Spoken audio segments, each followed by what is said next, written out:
Oh, hey, it's Milos here. I actually don't know where I am, but we're at 199 Clarence Street. Why don't we try to find out?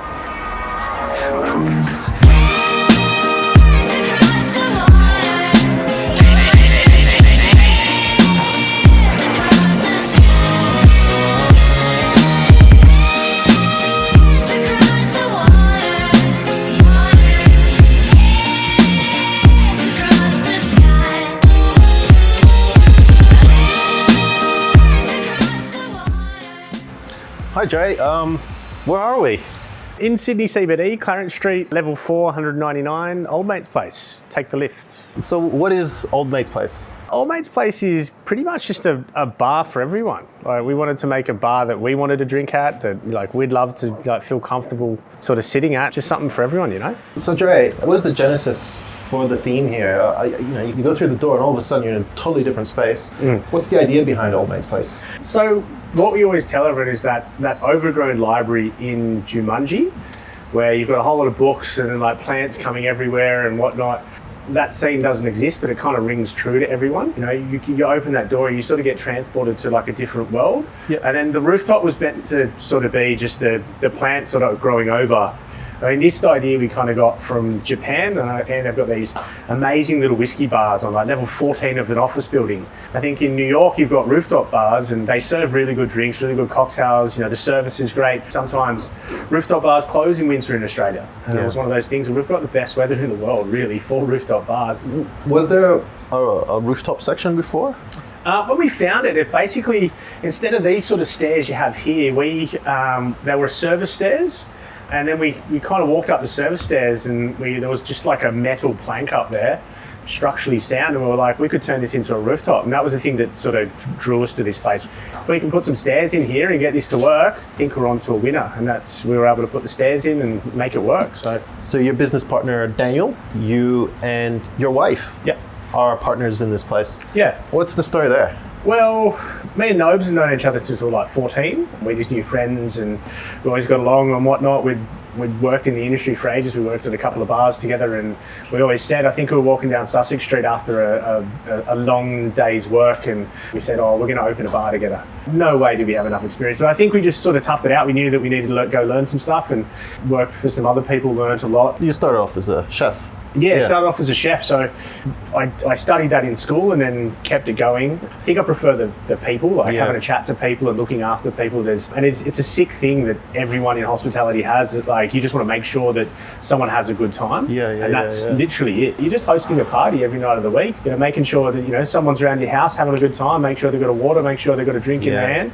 It's just having mates around your house every single day, and this is our house. Sorry, where did you grow up? You grew up here in Sydney? No, I was born in Guatemala. Okay. I came here when I was 18 months of age. Mum's Aussie, dad's Guatemalan.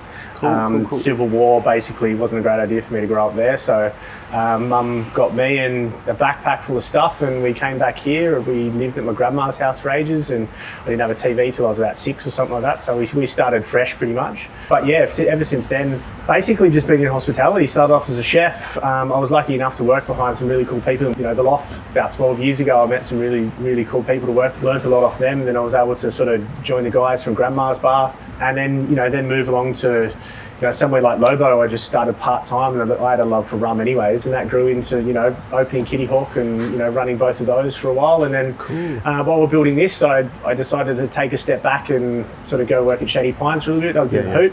And then we got this place up and running, which was cool. I mean, we opened it and I had about $21 in my bank account. We didn't really hire enough people either. We had one girl, Millie, on her trial the first day that we opened, and we kind of just banked it. Hopefully she stays. Hopefully she wants the job, because otherwise we're screwed. So she has, and she's been here ever since. So we're pretty lucky there to have some good people working for us and have people walking in the door as well. So we're pretty thankful for it. And so your business partner, Daniel, he was previously involved with Ramblin' Rascal Tavern. He worked with us down at the Loft ages ago. And he sort of came along on a little trip. We've worked in a number of places together since then. He used to be the general manager of Mojo Record Bar, and moved on to Rascals, and then in between did a bit of work at Jangling Jacks as well. But yeah, as I said, we're just best mates. We've known each other forever. So Gabrielle, she previously worked at the White Hart. Yep. Yeah, so she worked at the White Hart. Yeah. She worked at Water Bar back in the day. She's also worked at China Diner, Black Bayazard, a couple of cool restaurants there. So she's probably won more awards and saved myself and Nobes. So she kind of holds a roost there. So she adds her own little element to us. Probably keeps me and Nobes in check a bit more. We always come streaming through the door and we're like, Gabs, we've got these ideas. We've been thinking. She's like, nope, not at all. But no, it's good. You kind of need that balance, you know what I mean? Otherwise, me and Nobes would just go rogue too often, you know? What kind of people are drawn to Old Mate's Place? To be perfectly honest, like everyone. Anyone's welcome and everyone does come in. Like the best example I can give you is we had this grandma come in and she had a great time and then she left and she told her granddaughter about it. And then her granddaughter came in and was like, oh, I was recommended by my grandma that came in. Honestly, when people ask us like who comes to Old Mates, with what we've done is we try and just include everyone because, you know, we're not trying to focus on one particular spirit or just wine or just cocktails or whatever. It's basically just relax. You're out to have a good time and blow off a bit of steam, and that's what it's all about, really. So Old Mates is in the heart of the city. How does this bar fit within the community, within Sydney? Yeah, I mean, where we are situated, you've got a lot of bars in this little area. So where we sit, we'd probably sit in a small community within a community, like so.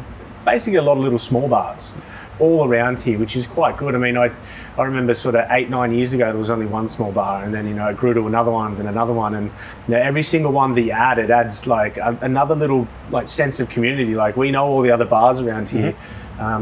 It sounds weird, but as a city venue, you do have a lot of locals that sort of come in and see you and by first name. And it's not only us that know them by first name; it's other bars around here as well that know them by first name. And it's you give them a hug when you can give them a hug. Obviously not now, but when you can, you do, and it's good. I think we're kind of lucky where we are that you do have a lot of places similar to us as well. So you, Daniel and Gabrielle, have done a lot. What's in store for the future? Without saying too much, I think. For us, the idea is always have a few more bars. We're definitely looking. We've definitely got something in the pipeline, but we just got to make sure that a few ducks align and we can sort of get everything to work in our favour. But we're definitely looking at opening up another one. Thanks, Dre. Really enjoyed speaking to you today and sharing your story and getting to know this place. Thank you very much. Anytime, man. Cheers, dude. Cheers.